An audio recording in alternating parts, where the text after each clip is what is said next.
On today's episode of the Locked On Louisville podcast, we're going to talk about three-star offensive lineman Joe Crocker committing to the Cardinals, while wide receiver Braden Smith has entered the transfer portal. We'll talk about that and more on today's episode of the show. Stay tuned. You are Locked On Louisville, your daily podcast on the Louisville Cardinals. Part of the Locked On Podcast Network, your team every day. Hey, what's going on, everyone? Welcome into another episode of the Locked On Louisville podcast. I'm your host, Dalton Pence. Today's episode brought to you by LinkedIn. With LinkedIn Jobs, you can hire qualified candidates more efficiently by matching open roles with people who have the skills, values, and experiences to help you achieve your 2023 goals. Post your job for free at linkedin.com/lockedoncollege. Terms and conditions apply. As always, I want to say thank you all for making us your first listen of the day. Just a reminder that the show is free on all streaming services, 5 days a week, your team every day.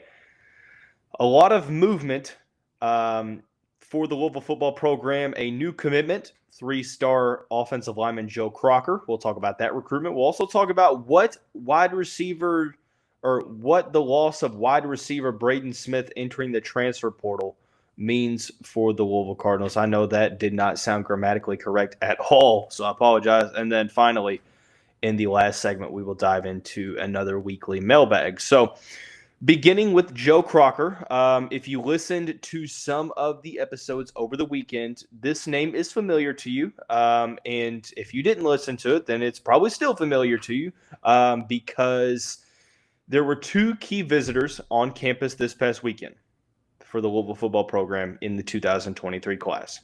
You had William Wu Spencer, the defensive lineman, four-star from formerly a Male High School, now New Albany High School. And you had three-star offensive lineman Joe Crocker from the Nashville area.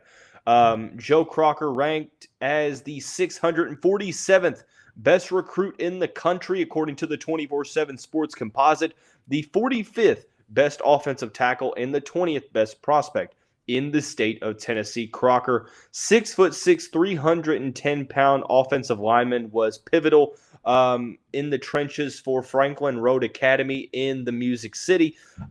Formerly a commitment to Mississippi State, he decommitted late in the process, and I think that that's something that probably helped Louisville out. Because look at some of these offers. Look at some of the offers that Joe Crocker holds. That makes you wonder, well, is he really just a player in the mid-600s? Because listen to this offer list.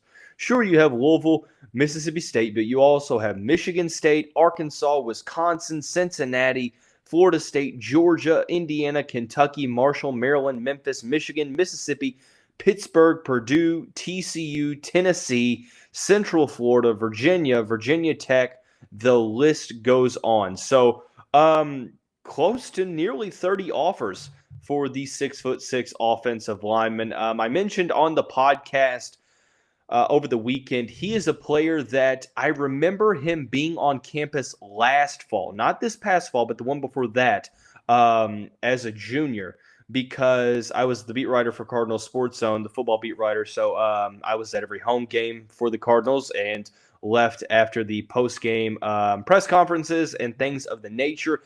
I can't remember which game it was, but there was a game. I believe it was a big recruiting weekend, a lot of juniors on campus for the game, Saturday night game, I believe.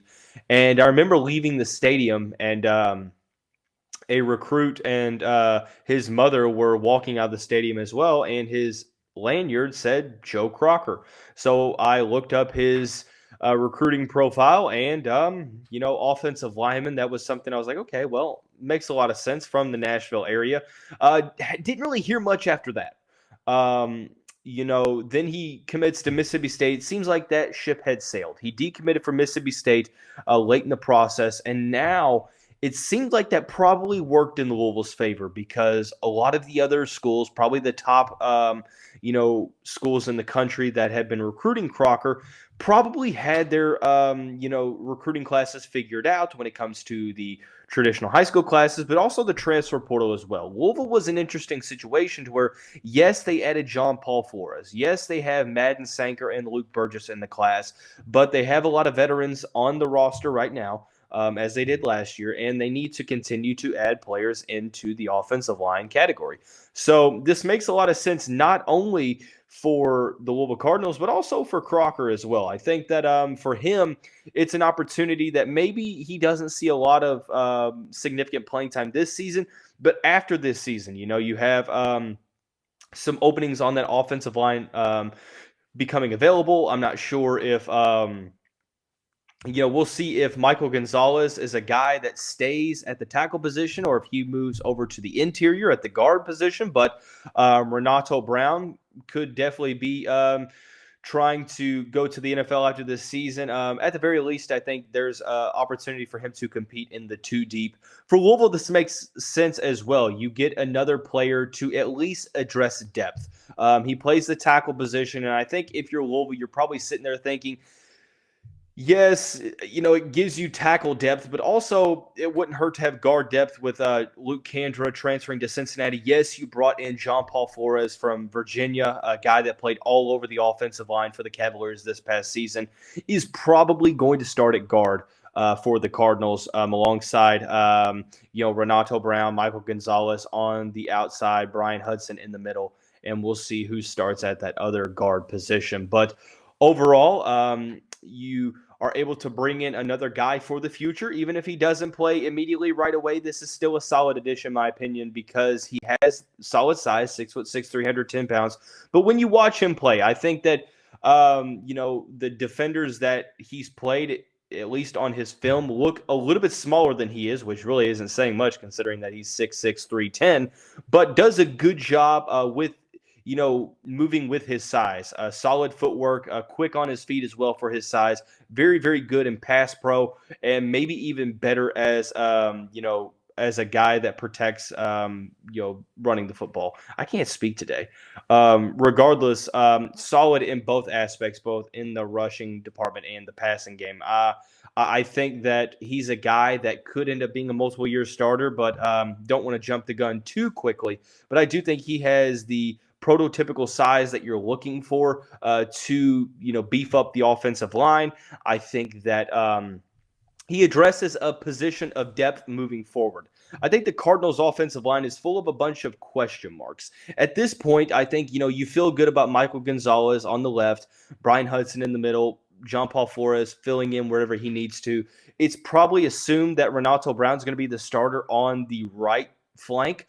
But at the end of the day, I think that it's going to at least provide some, competition. Guys like Maquette Guay, Max Cabana, so on and so forth. There's some guys in that room looking to create some opportunities for themselves. And I think that iron sharpens iron in this situation. And you're looking at a position battle heading into fall camp. That's going to be very interesting to see where the Cardinals go, especially at right tackle. I think that that's an interesting spot. Austin Collins as well on the interior projects to probably be maybe a starter at left or right guard, regardless of where John Paul Flores plays.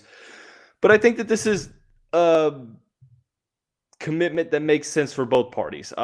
This is an opportunity for Joe Crocker to go to a Power 5 school, one where he could eventually carve out some playing time in year 2 where he's going to be needed and where he can develop.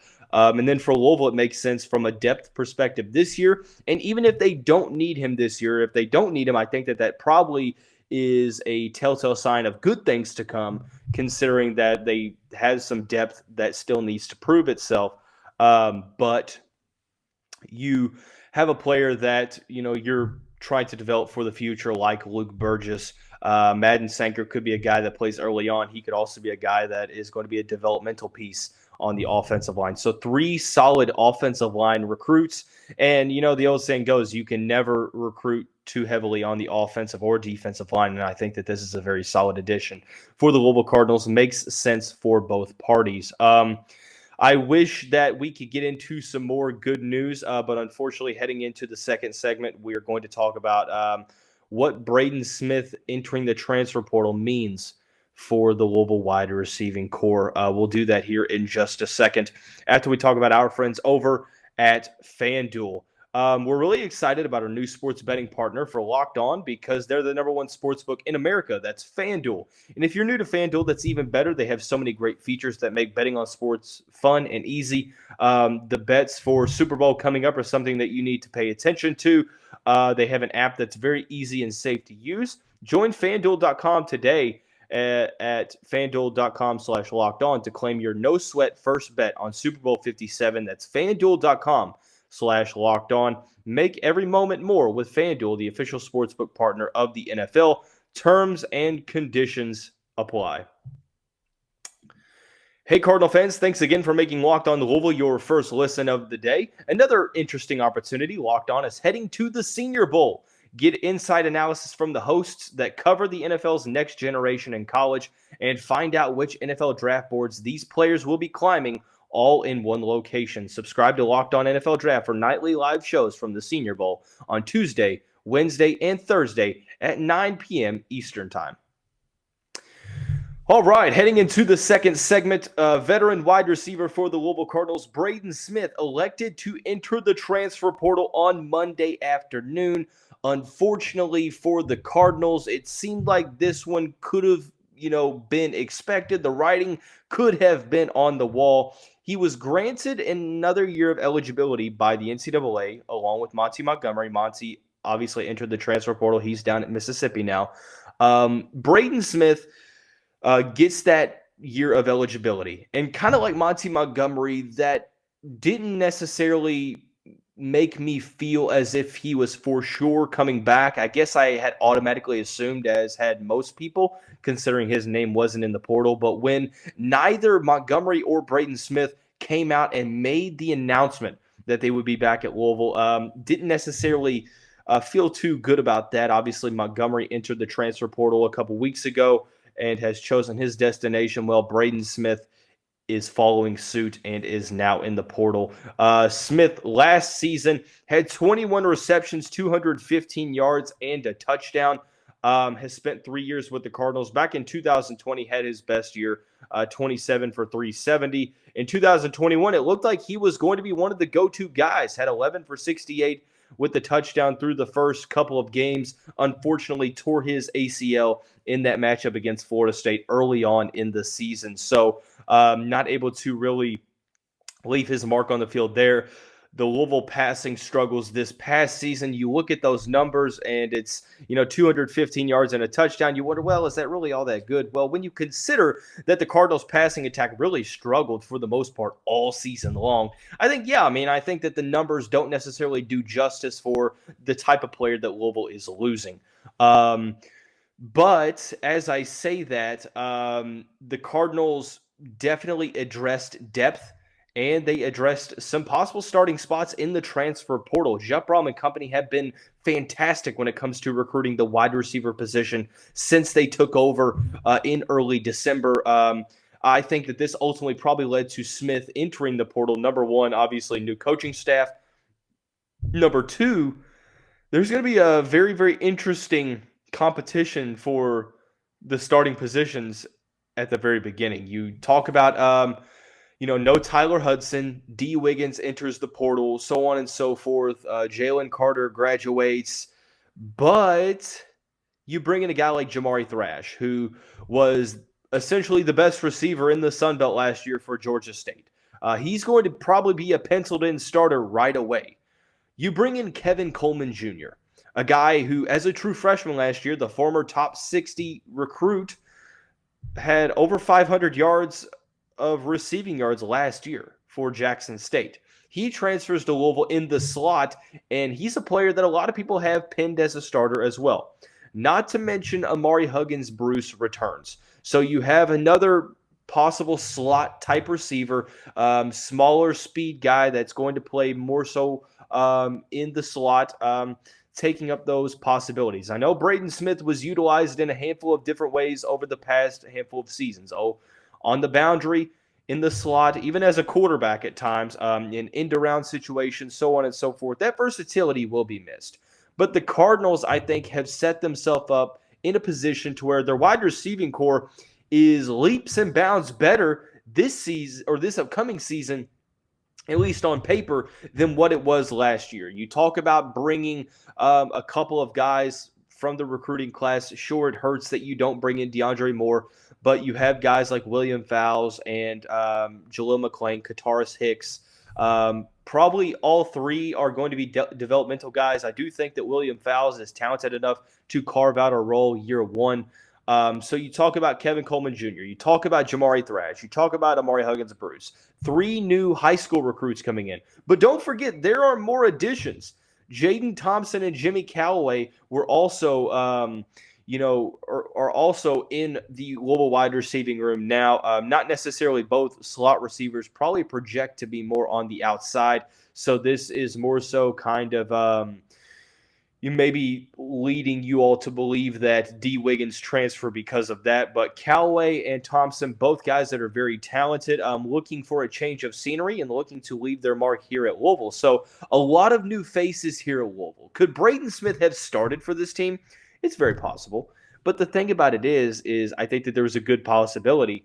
As good of a possibility it could have been that he could have gotten a lot of significant playing time. There's also a big possibility that his role would have been reduced a little bit when you look at the numbers in the wide receiving core. There's a lot of players on paper that make a lot of sense to play a ton of snaps. So would it surprise me to see Braden Smith go to a place like Cincinnati with his former head coach? That's a possibility. They're looking for wide receivers. Could he go back home to Mississippi to play for possibly Mississippi or Mississippi State?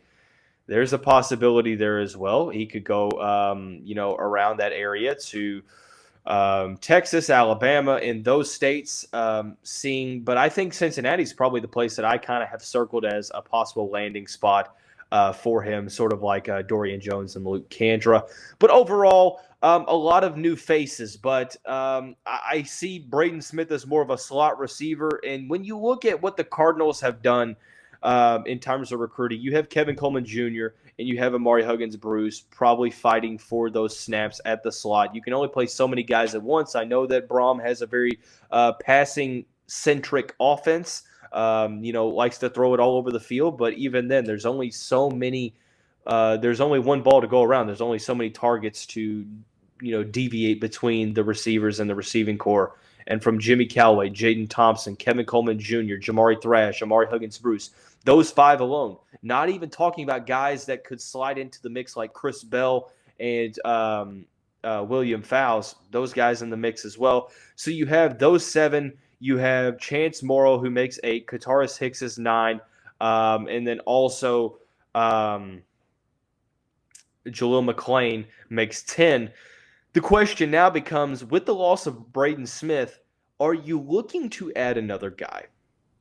I'm kind of on the fence about this because, number one, how many players are going to transfer into this wide receiving core, or how many top players that are even in the portal right now? I mean, you're going to see some enter spring ball, after spring ball. How many players that are going to possibly produce at this level, how many of those players are going to be willing to enter a wide receiving core with so much competition to play right away? If they're going to add another piece, which I think that those scholarships are probably needed elsewhere, you're talking about linebacker, possibly another tight end, maybe another interior defensive lineman. I think the wide receiver position's a little bit down the priority list, right? Would it surprise me to see them go after another wide receiver? No, but yes, at the same time, you're probably looking at a developmental piece. Maybe the only way that I could see Jeff Brohm and company going after another wide receiver is if they believe that, Morrow, Chris Bell, McClain, Fowles, and Hicks are all going to be developmental pieces. So they want to get 6 very solid receivers. But even then, that's just a great problem to have at this point because, 5 very, very solid receivers that could end up starting or being starting caliber players, and, maybe 1 to 2 of the underclassmen also being able to be into the mix. I just think that those scholarships could be used elsewhere for the limited availability that Louisville has to go with for the rest of the season. So we'll see how the recruiting is able to kind of wind down over the next couple weeks and heading into spring ball. So with that being said, let's now head into the weekly mailbag. Before we do that, want to say, or I want to tell you all once again, I mentioned it over the weekend. I have a very interesting schedule in the month of February. My day job, there's a lot of training, a lot of traveling in February. I'm gone all of next week from the 6th through the 10th. The next week I'm gone for Thursday and Friday, and the week after that it's Tuesday and Wednesday. So the scheduling of the show is going to be very, very weird and inconsistent. I ask for you all to just be patient with me. I'm still looking to turn out, the usual 19 episodes. It's just going to be a weird terms of programming, scheduling, and things of that nature. So I appreciate all of your all's consideration, understanding, and patience. But final segment of the show dedicated to another Monday mailbag. First question, there have been rumors circling through message boards that Sky Clark could be on his way to Louisville here in the upcoming months. What do you make of this, and would that be a solid addition for Louisville? I don't necessarily have any access to message boards other than what some people like to send me randomly in terms of screenshots. Sky Clark took a leave of absence from the Illinois team, averaged 7 points per game, 4 rebounds, 2 assists on 41% shooting, 33% from the three-point line and 70% from the free throw line. Only played 13 games for the Illini, started the majority of those as well, and he ended up kind of stepping away from basketball for personal reasons. I know that there has been some talk on message boards, I guess, from people sending me screenshots that Clark could be on his way to Louisville. Until that's a done deal, it's one of those things where I'm like, I'm not going to believe it until it happens. But if it were to happen, I mean, that's a solid addition for Louisville, assuming that everything is okay with Clark moving forward. Like I said, you just never know what players are going through and things of that nature, or why he decided to step away from basketball at this time. But Clark is very, very talented, combo guard that can score at all 3 levels. I'm very interested to see if Payne would see him as a starter or a bench guy, a guy that started for Illinois this past season. You would have to assume that he's probably being told that he's going to get a starting position, which at the end of the day, that's not all that bad. I mean, Louisville could definitely do worse. We'll see if they could do better. I mean, obviously, sometimes the grass isn't greener on the other side. So it would be a nice addition, a guy that could possibly average in double figures next year. So I would definitely welcome the addition. So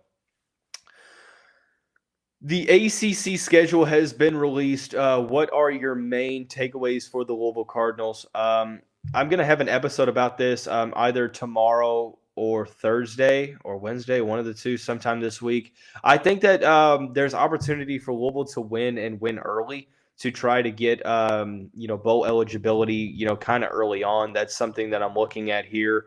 I think that, you have Georgia Tech, Indiana, Murray State, so on and so forth. And then the ACC schedule, I think that, Boston College is a very winnable game. The thing about it is I think that there's a good chance, maybe not necessarily probable, but possible that Louisville could be undefeated 5-0 before they play Notre Dame, which will be an electric atmosphere at the new L&N Federal Credit Union Cardinal Stadium. So, main takeaway before I have an episode about it in the next couple days, opportunity to win early here for Louisville, kind of like how it was last year. Moving right on along, you talked about Emmanuel Okorafor in yesterday's episode. Do you think that he could end up being one of the best players on this current team? I mean, yes, but at the same time, how do you quantify that? Or what's the context, or how significant is that? Because there's only a handful of games left. We're in February on Wednesday. There's less than 10 games or close to it, including the ACC tournament. So, yeah, I mean, he was one of the better players, against Notre Dame. I thought that his impact was probably better than everyone's, but maybe Mike James. So, yeah, I mean, this season he could definitely end up being one of Louisville's best players down the stretch. Next season, obviously hard to tell considering that there's going to be a ton of roster turnover. Heading into a little bit of Kentucky recruiting, I like this question. You talked about Gabe Sisk last week. Are there any other local prospects that deserve Louisville's attention on the recruiting trail? There's a couple of them for sure. There's a handful of younger prospects coming up through the Kentucky circuit that I think are going to be Louisville level. I mean, you're talking about Travis Perry from Lyon County, Malachi Moreno from Great Crossing, Jasper Johnson, who got a Louisville offer from Woodford County. All three of those players. I'm actually going to have an episode before I leave about why Louisville should be going after all three of those prospects.